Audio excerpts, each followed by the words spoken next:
இயேசு கிறிஸ்துவின் இனிதான நாமத்தில் உங்கள் அனைவருக்கும் என் அன்பின் வாழ்த்துக்கள்.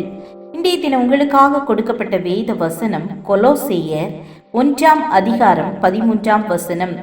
இருளின் அதிகாரத்தினின்று நம்மை விடுதலையாக்கி தமது அன்பின் குமாரனுடைய ராஜ்யத்திற்கு உட்படுத்தினவருமாயிருக்கிற பிதாவை ஸ்தோத்தரிக்கிறோம்.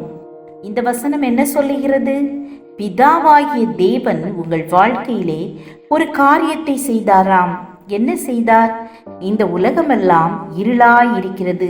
அந்த இருளில் இருந்து உங்களை விடுதலை செய்து தேவ ராஜ்யத்திற்கு பங்காளியாக்கினார்.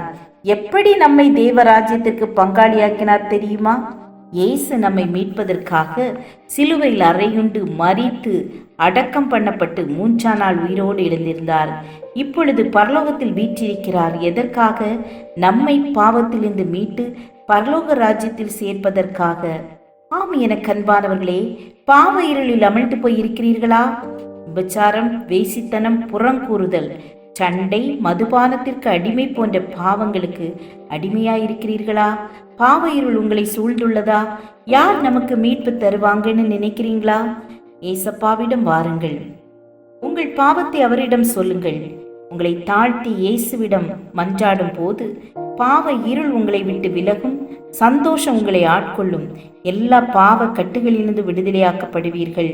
உங்களை பரலோக ராஜ்யத்திற்கு சொந்தக்காரர்களாய் மாற்றுவார்.